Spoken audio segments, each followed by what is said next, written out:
Come on down, stop on by, hop a carpet and fly to another Arabian night. Hello everyone, welcome back to Castle Goring, chatting with Lady C. Hello Georgie, how are you today? Hello Leo, I'm very well, thank you, and you? I'm very well, thank you. Today I will be passing my crown to her ladyship. So you will be interviewing Mark Sykes, the namesake grandson of the Sir Mark Sykes from the famous Sykes-Picot line. That's right. Yes. Thank you, Leo, for handing me your crown. I will accept Just for a it. moment. I will accept it gratefully just on this one occasion, because I do not intend to usurp your crown. In my throne. And your throne. Okay. Okay, no, I think it's very exciting. Yes. That we will have Mark with us today. Yes. Because he's fascinating and he's a real link to a very important part of world history. Yes. So thanks for relegating your throne. No, it will be really interesting. And handing me your crown. You're welcome. Just for a day. Just for today. Just for today. You lend it to me. Yes. You're not giving it to me. Yes. Okay. Thank you. So you're welcome. Now, so I need to abdicate for a night. So go on, go, so that I can leave the place. And let's drop Mark into your seat. Yes. Well, enjoy. And you're going to be missed, Leo. You're going to be missed. Sure? Yes, you're going to be missed. I will see. Yes, you will be missed. I will analyze this. You will be missed. I promise you. Well, just for the moment. Okay, I will be back quickly. Okay. God bless. I'll be back. I hope that's a promise. Yes. No, that's good. Promise. Okay. Enjoy with Mark, and yes, I'm looking forward to hear all interesting things. Thank you, Leo. Yeah. Thank you.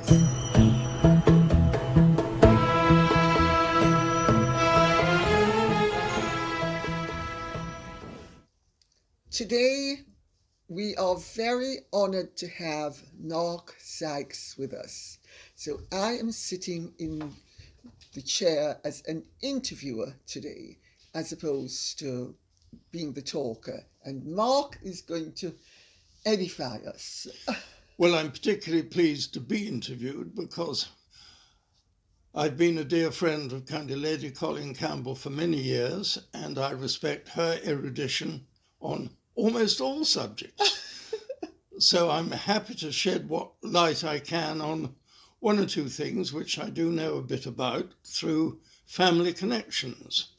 One is an agreement in 1916 between the British and French kind of governments, which basically decided the form of the Middle East as we know it today. It was called the Sykes-Picot Agreement because the person who signed it on behalf of the kind of British government was my grandfather, Sir Mark Sykes. He was an aristocrat and he was really an amateur kind of politician. He despised kind of politicians, although he was one himself, and he had to implement in the Sykes-Picot Agreement an agreement with which he did not wholly agree. The reason he did not agree with it is because the agreement was purely for the benefit of the British and the French, and originally the Russians had been a party to it, but they pulled out because they were distracted by a little matter of a revolution. So it became an agreement between Britain and Sykes and France for the kind of partition, effectively, of the Middle East. The French kept the bit on the left. If you're standing on the South Pole facing towards the North Pole, the French kept the part on the left, with the exception of Egypt, which had been ours for a long time, because they already had a presence in kind of North Africa, Algeria, Morocco, Tunisia, and to a certain extent, the Lebanon. Yes, it's interesting that you bring up the Lebanon, because my father's family was the family in Schweifert. Schweifert was the center of orthodoxy in the Middle East. Yes. And my father's family was the family that represented the interests of the Tsar. So, of course, after the Russian Revolution, there was a vacuum there. But the British, the French, because the Alhazen family, I'm godmother to one of the Alhazen children, the Alhazens had been traditionally, since the time of Louis XIV, the representatives of the French. The Jumblats were the representatives of the British. But Schweifert was the center not only of orthodoxy, but the chief family of the Druze was not the Jumblats, it was the Arslan princes, who are actually interconnections of ours, even though we're completely different religions. And I think you might know that there was a big massacre of the Druze massacre. Indeed so. The Christians. Halfway through the 19th century, That's I believe. right, that's right. So all these countries had always, each of them had ambitions in terms of because the Russians wanted a seaport on the Mediterranean. And a century ago, Beirut was a sleepy little fishing village, while Schweifert was an extremely important religious and political center. It's now a part of Greater Beirut. And so each of these countries had an interest in the Middle East. And yeah, they were dividing it up amongst themselves with no thought for the consequences. None at all. And also, what are your feelings about, because I think your grandfather rather felt that to an extent the British had betrayed the Arabs who had supported them during the First World War, didn't he? Yes, he did. The Sykes-Picot Agreement was very strongly attacked by T.E. Lawrence, Count Lawrence of Arabia. And although my grandfather intensely disliked Count Lawrence as a person, he realized that he was actually right, and that we had in some ways done something that was expedient for us, but by no means the best thing for the people who lived there.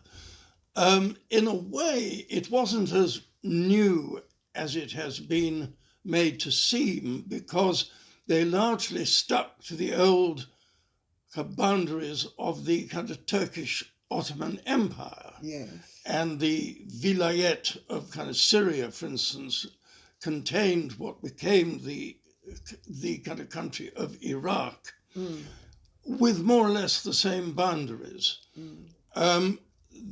The other two interests for ourselves were the oil, which of course was in Iraq and in kind of Persia, which we also controlled, and in the Gulf, which we controlled until quite late the last kind of century, and to keep the seaway open via the port of Aden, which we also owned, to India, our empire in India. Yes, yes. And those are the objectives. The French objectives were to retain and enhance their North African possessions, and to take over whatever they could in the aftermath of kind of World War I. In fact, although much of the Middle East was occupied by kind of British and French forces until the early 1930s,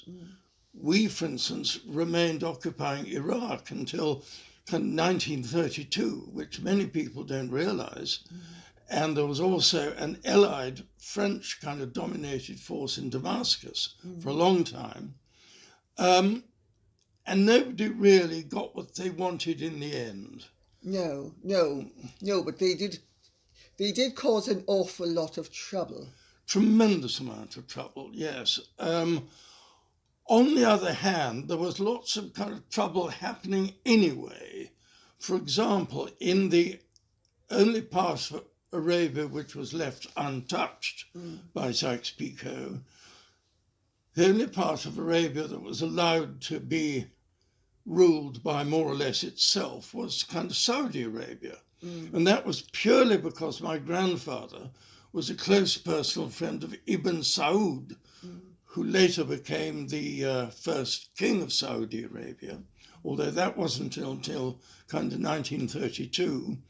And in the years immediately after the First World War, there were tremendous battles and wars and bloodshed going on in Saudi Arabia between the House of Saud and the House of Rashid, which ended up with the House of Saud, partly thanks to considerable kind of British kind of military help, kind of led by a rather romantically named Captain Shakespeare,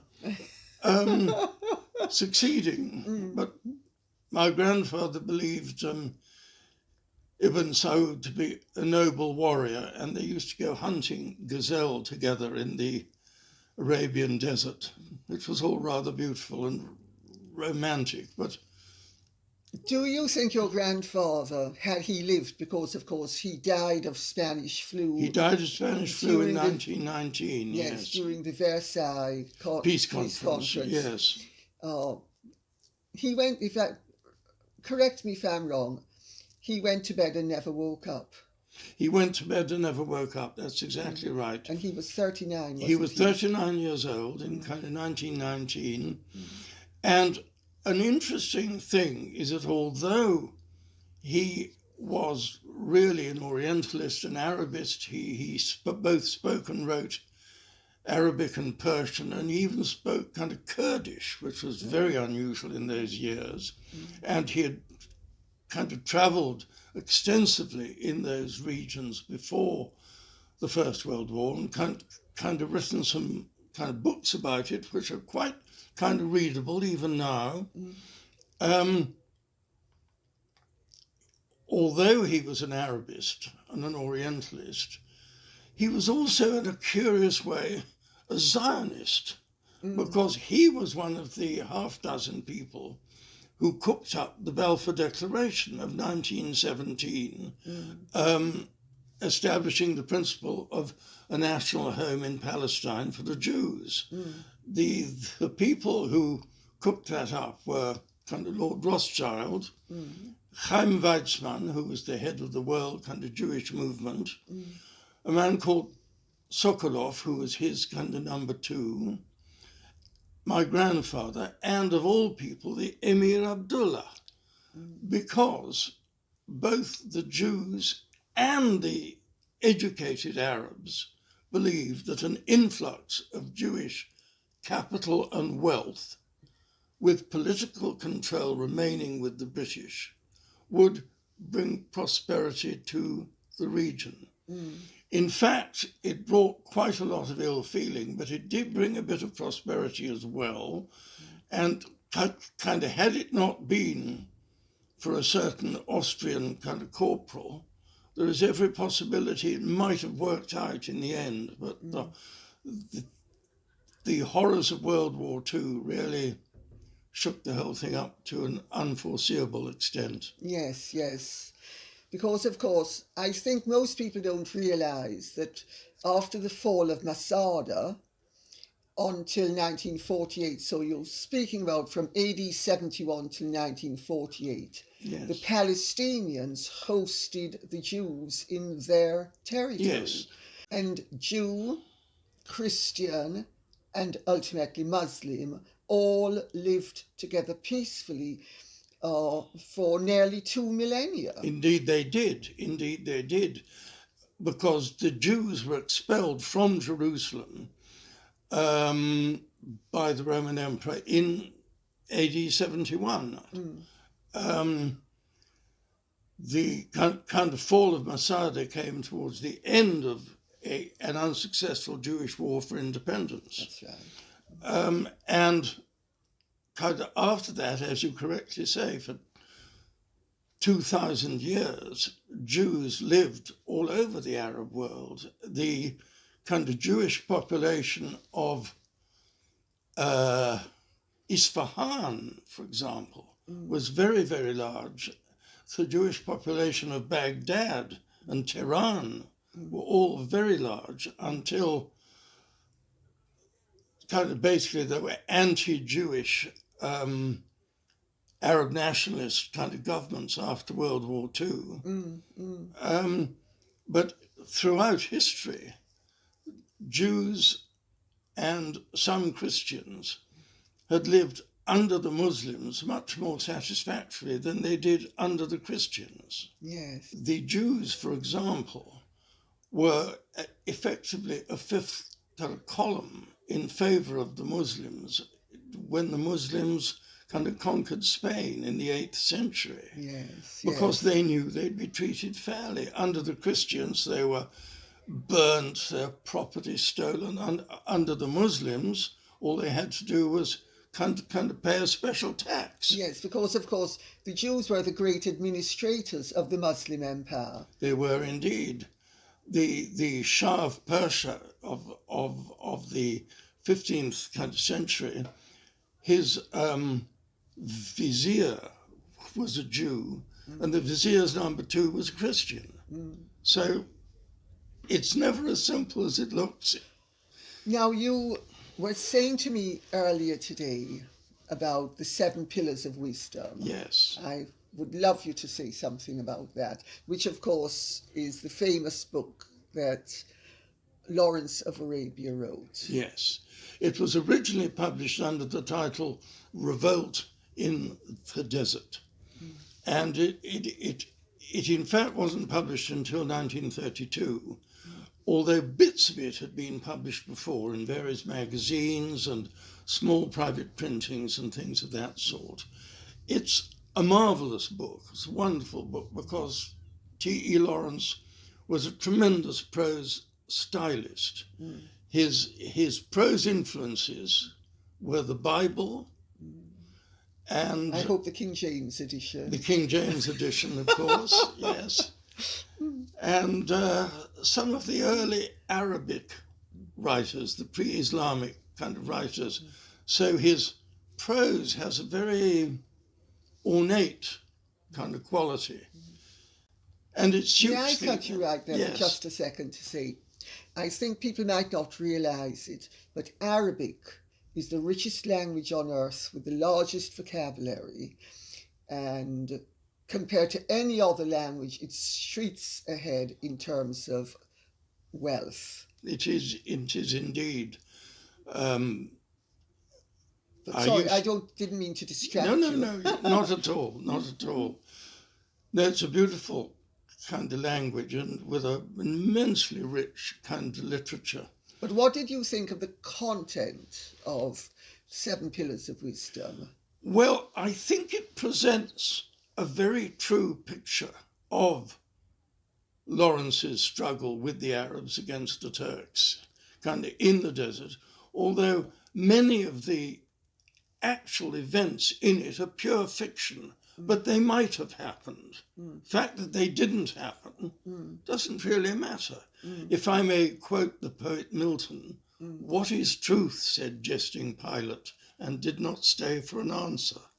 Because, of course, your grandfather thought that Lawrence was a terrible liar, but very, very politically astute and aware. He thought he was a terrible kind of liar. He met him frequently and disliked him personally, kind of which was returned. Kind of Lawrence didn't like my grandfather one bit and makes a few uncomplimentary references to him in his writings. And of course, kind of 7 Pillars was published after my grandfather's death, but he recognized basically that Lawrence was right and he was wrong. I think what comes to light and is really fascinating and will be fascinating for people to understand is, why do you think your grandfather was wrong and Lawrence was right in certain regards? Well, firstly, may I compliment you on that beautiful brooch you're wearing, which I've only just noticed. I'm delighted that you've actually kind of put it on for me. It's the most beautiful object. Thank you very much, Mark. My son Misha Yes. gave it to me in 2016, I think it was. I don't know if you remember when I had sepsis. Yes, I do indeed. I was guest of honour at the British-Bulgarian ball. Yes. And I was too ill to attend. So Dima and Misha attended for me. And Misha bought this brooch in the auction and gave it to me. Wasn't that sweet of him? Wonderful. It's a very beautiful object. Thank you. It's spectacular, isn't it? Yes, absolutely. I wore it in your honour. I'm delighted. And in honour of everybody in the Middle East. Indeed so, yes. Who have not been well kind of treated by us, worse treated by themselves. Yes. Because you have to remember that much of the awful problems going on today in the Middle East are sectarian and are Shia against Sunni. It's a tragedy. I can see no way out of it except by education, and there doesn't seem to be any initiative for any other education than the religious schools, kind of the madrasas, which is not really education to speak of. And yet, in times not so long ago, there was education and there was a deal of kind of free thinking. For example, the Palestinian struggle for freedom against Israel, one of the leaders of that particular movement was someone called Dr. George Habash, who was in fact a Coptic Christian, although he was a Palestinian.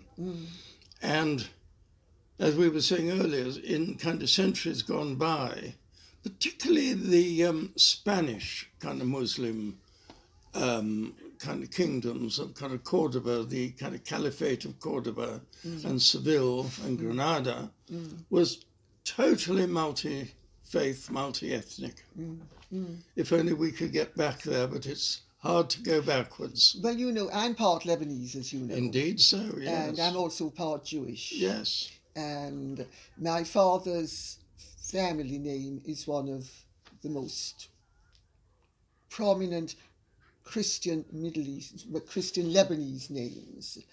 And notwithstanding that fact, I have cousins who are Jewish. They've married, cousins of mine who've married Jews and converted, and now their children are Jewish. Yes. And you know, it's very standard in the Middle East for one family to have, and we have Muslim cousins, we have Jewish cousins, we are interconnected to families like the Arslan princes, who are Druze. Yes. So, I mean, we have, socially, as you will know, but most people do not realize, except for the crazies and the radicals and the fundamentalists, the extremists of all persuasion, yes, everybody in the Middle East has always mixed socially, yes, and sometimes maritally, which is really what we want. We want an ideal world because, of course, they're all Semites. You know, every single one of them is a Semite. They're not, you know, when they say you're anti-Semitic, they don't understand that you can't be anti-Semitic if you're Semitic. Well, the Arabic and Hebrew have so many of the same roots. For example, the word for father, ibn in kind of Arabic, Abba in Hebrew. The word for peace, salam in Arabic, shalom in Hebrew. Well, in fact, there are genetic markers for the Abrahamic peoples, of course, whether they are Jewish or Muslim or Christian. They're all Semites and they're all descended from Abraham. And there are actual genetic markers that can tell you whether somebody is truly Jewish, because if they're truly Jewish, they have an Abrahamic marker. And if they're truly Christian or Muslim or Druze Semitic, they also have the Abrahamic marker. But I think people don't realize all of this, and they don't realize that it's as with many things in life, it's all been hijacked by a few extremists. Indeed so. Indeed so. Well, I think actually, any day the oil runs out, I can imagine the conversation in the White House. Well, those Jews and Arabs, they're all the same. Let's just wash our hands of them and let them sort it out amongst themselves. That's going to be the conversation. And therefore, within 6 months thereafter, some form of peace will be cobbled together. And between now and then, it's not going to happen because there are too many vested interests in the Middle East that have nothing to do with the Middle East, which, of course, is why the Middle East is in the mess it is, and why your grandfather, Monsieur Picot, Monsieur Suvarov, all decided to chop up the Middle East, because, I mean, what people also don't realize is that the Sykes-Picot Suvarov, which it was originally, agreement was alighted upon in 1916, while the whole of the Middle East effectively was still a part of the Ottoman Empire. And the Balfour Declaration, which incidentally, in case people don't realize it, not only said that the Jews had a right to a homeland in Palestine, but that all of the other occupants of Palestine should have their rights respected. Complete equality, yes. Yes. And that was 1917, when the Middle East was still Palestine, an Ottoman province. Gracious, yes. You know, so it's really interesting because we, of course, were bribing international Jewry with support our side of the war effort, and we will give you a reward. And they also, at the same time, were saying to the Arabs, support our war effort, we'll give you your independence. And at the end of the war, they said, no, we're not going to give you your independence, which I think your grandfather did not agree with, nor did Lawrence of Arabia. So they did have a call. They came to the same place from opposite starting points. Yes. And my grandfather, had he survived, kind of was going to try and protest it at the peace conference at Versailles. Really? Yes, but of course he was taken by the terrible plague of the Spanish flu, as it was wrongly called, before that could happen. Yes. But how he and Monsieur Picot actually created the boundary divisions is also rather interesting. I mean, there's an idea that they drew a line in the sand. Well, they did, but of course it wasn't in the sand, it was on a map. But they largely took the existing boundaries of the old Ottoman provinces. And in fact, they talked and argued about it for days on end in London. They couldn't kind of get anywhere. So my grandfather took Monsieur Picot up to our family estate in Yorkshire, which is still in my family, I'm glad to say. Yes, Sledmere. And House. look at this. Ah, yes, that's the hall. Yes. And the staircase. Me at Sledmere. Oh, nice. Yes. Sorry, go on. I couldn't resist that. Of course. You didn't know that I had that, did you? No, I didn't. Nice to see it. And he simply filled Monsieur Picot up with kind of brandy until he signed, and then kind of brought him back to London, kind of probably with a colossal hangover. And the rest is history, as they say. But he came to regret youth. He regretted it almost as soon as it was done, according to his kind of letters.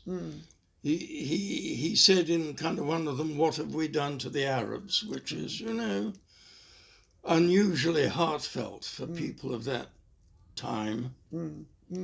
But his main job was to look after Britain and kind of British interests. Which he did brilliantly. Yes. And again, the kind of Balfour Declaration, had it not been for the events of Hitler, could have worked. could Well, have worked. I think it would have worked because they were simply saying that the Jews deserved a homeland in Yes. Palestine. Yes. It, and what people I think might not understand is that some of that territory had been shared throughout the history of humanity. Yes. You had Jewish and Philistine tribes effectively sharing a lot of the same terrain. Oh, yes. And some of it also interchanged. For instance, Jerusalem, if you read your Bible, was conquered by David in 1000 BC. And it then remained effectively Jewish, even under the Roman conquest of the Jews. Of course, there was the Masada. interregnum. There was the interregnum of the Babylonian captivity. Of course, Yes, thank you for reminding yes, me. I'd yes. completely forgotten about that. And they were expelled and then allowed back Yes. by Cyrus. Yes. Yes. Now, Mark, on a slightly different but equally interesting subject, do tell us about the slaves that you bought from Mali. I was wondering what was coming next. Well, You need to place it very firmly in its historical Yes. context.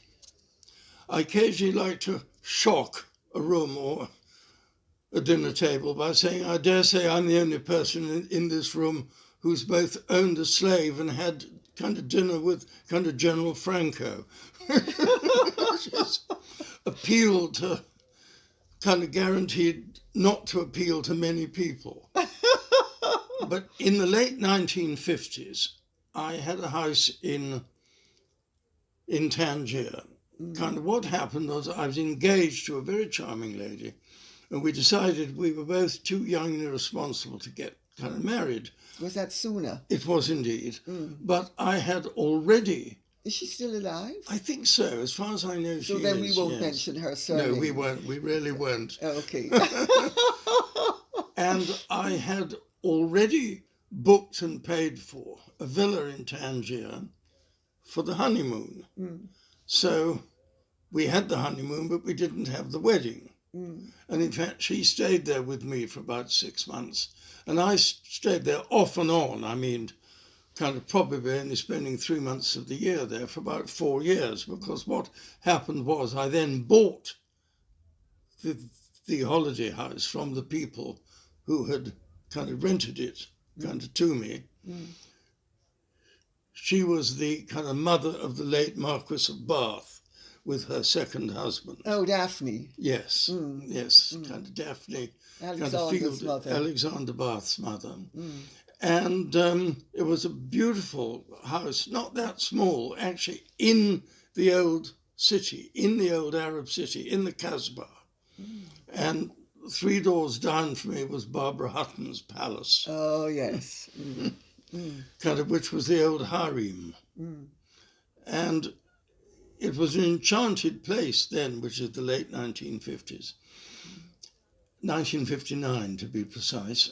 And I had a friend there who was somebody called Sir Cyril Hanson, who was a rather eccentric old Englishman who had a house in Tangier, and he was very interested in early Islamic and indeed pre-Islamic manuscripts. And the biggest storehouse in the world of these extraordinary kind of documents was, and just by the skin of its teeth still is, the town of Timbuktu in Mali, where in the 14th century, kind of Timbuktu was a very wealthy city, kind of prospering on the trade in salt and slaves from the Sahara and sub-Saharan areas. And it still has, perfectly preserved because of the dry climate, 20 or 30 private libraries with these astonishing early manuscripts. In fact, a few years ago, when the Al-Qaeda took over part of Mali, they went into Timbuktu, massacred quite a lot of people who didn't agree with their extremist kind of way of thinking. But some really heroic people who were the custodians of these manuscripts managed to kind of bury most of them in the desert, where they still are, perfectly safe because of the climate, and kind of nobody knows because they're people in these families, and they're safe there.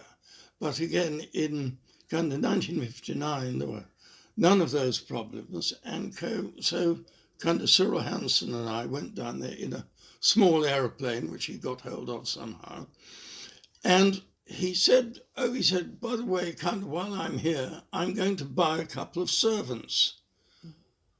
I said, kind of, what do you mean you're going to buy a couple of servants? He said, well, there's a slave market here, and I always get all my servants there from the slave market.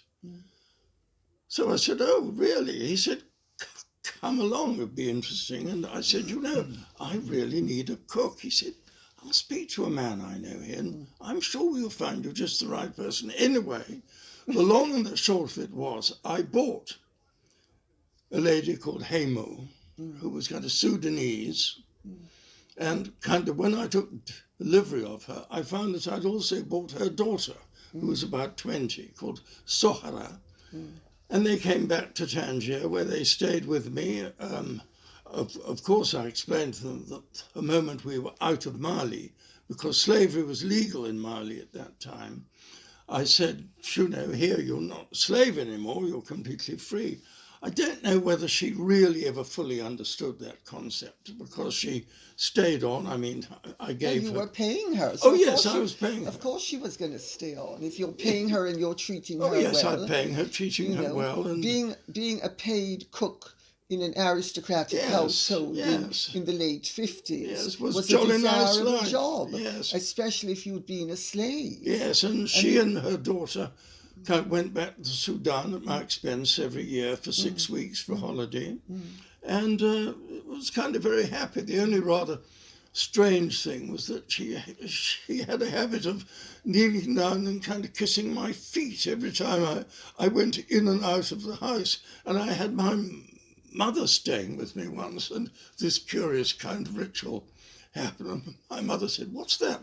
Well, I wasn't going to tell my mother that I'd been buying slaves in Timbuktu. And then releasing them, then giving them their freedom in Morocco. In Morocco. So I think I just said to my mother something, it's a local custom. But she must have been really, fun and joke aside, she must have been undyingly grateful to you, because you bought her freedom. Yes. When I sold the house, I made sure that she retained her job with the new owner, who was a Swedish gentleman called William Bent. And very, very odd name. I hope Bent by name and not by nature. Well, I'm afraid we used to make jokes about it because his letters kind of used to arrive, because I stayed on there about 6 months after he'd actually bought the house, and all these kind of letters arrived addressed in the continental fashion then to Bent William. So he was known as Bent William. I suppose to people listening to this, it really is a snapshot from another age to meet somebody who actually bought a slave and gave her freedom. Yes. However, what people do not seem to realize is that the last country on earth to legally abolish slavery was Mauritania, another African country, in 1981. And it was only in 2007 that the government of Mauritania, with international pressure, actually criminalized the possession of slaves, because even after it was abolished, Mauritania still perpetuated the system of slavery. And indeed, for because I knew we were going to have this conversation, and I know about your cook and her daughter from before, I looked into slavery in Mauritania and in Mali.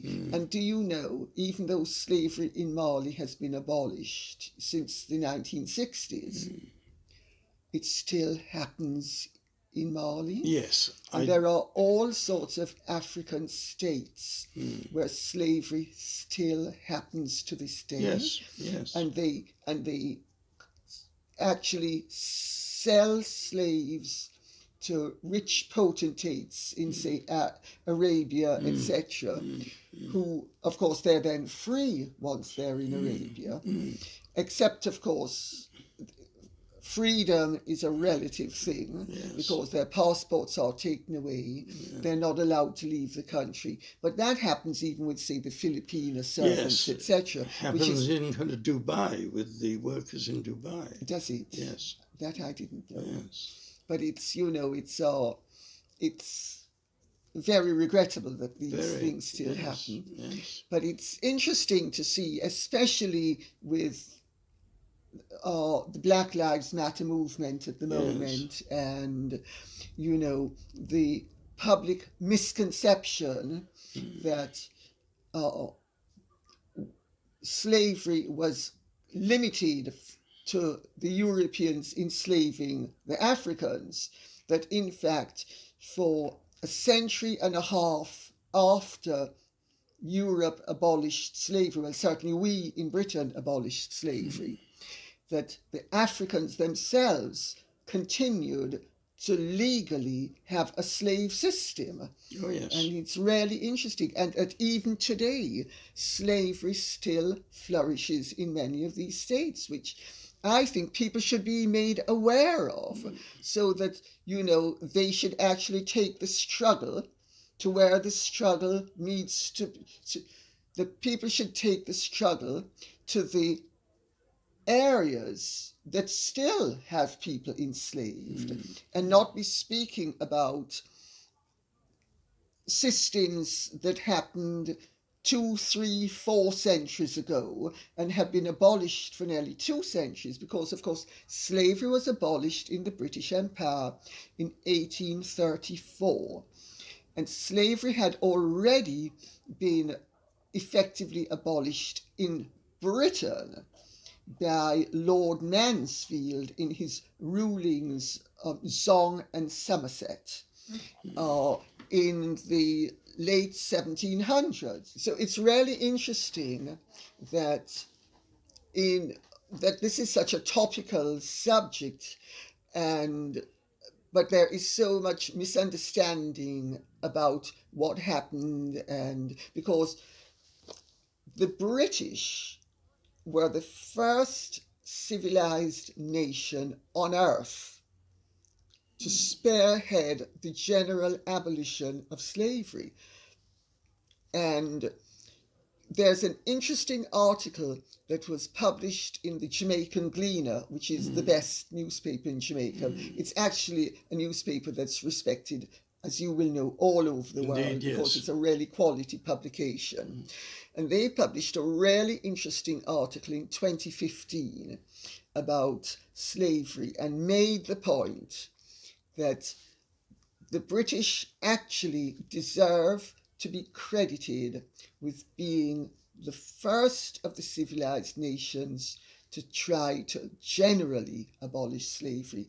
And slavery was abolished effectively in Great Britain from the late 1700s. Yeah. One of the kind of more interesting examples of very, very successful anti-slavery propaganda is a wonderful plaque by the great 18th century potter Josiah Wedgwood. Oh, yes. Which I'm sure you know it. It's an image of a black man in chains, and underneath it just simply written, "Am I not a man and a brother?"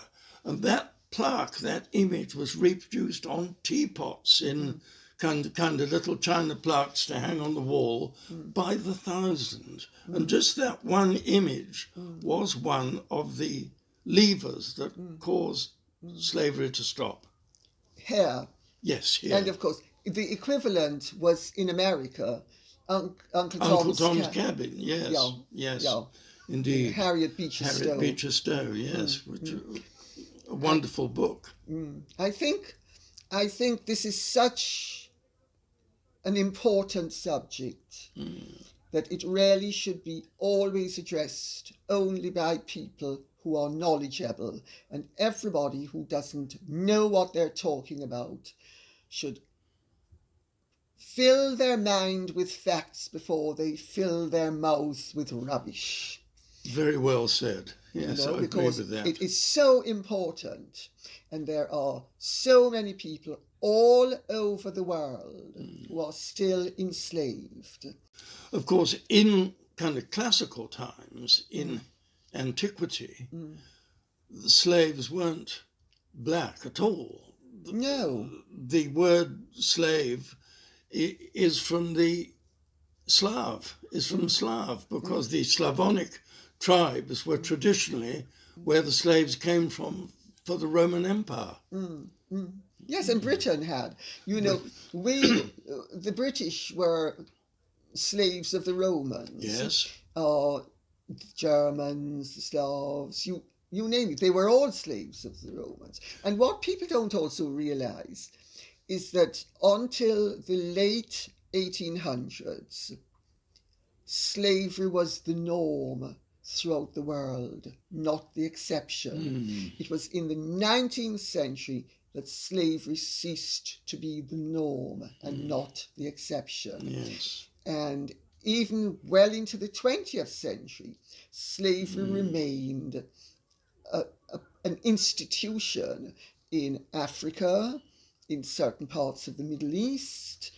It's, and people just don't seem to understand that slavery was not just practiced in the West Indies and in America. It was practiced all over. Jesus, Muhammad, Buddha were all products of slave society. Oh, yes. Oh, yes. And I think we need to celebrate the accomplishments we have made up to now in freeing people from bondage.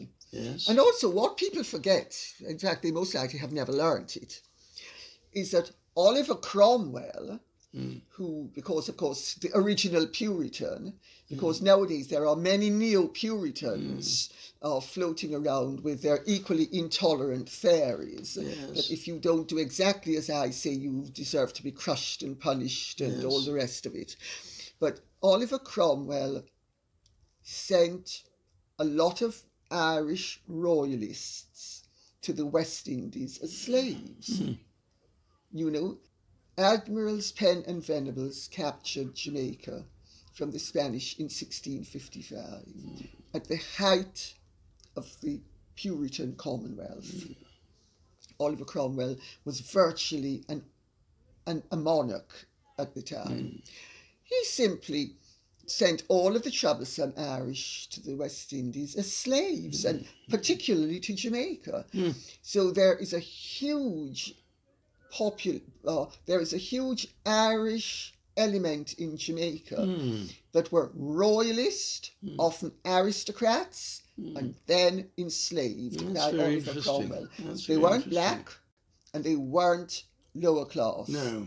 They were upper class whites, and they were enslaved by Oliver Cromwell. Yes. These are, it's such a complex subject that people really deserve to treat it with the respect it deserves. Yes, indeed. Because if you don't see things as they really were, you'll never learn the lessons of history, will you? No. If you can't see where you've come from, you can't see where you're going. No, but of course, many people don't care where they're going to. They're in love with the sound of their voice. As, I don't remember, was it Homer? No. Was it Socrates or Aristotle who said, sex is not the greatest joy on life, it's righteous indignation? Probably Socrates, I would think. One of them said One of it, them, yes. you know, and I mean, we have always had people who are filled with righteous indignation, half the time filled with ignorance as well. Well, Mark, listen, thank you very much. I have found it fascinating, and I would imagine that so have many people. Well, it's been an absolute pleasure. Thank you.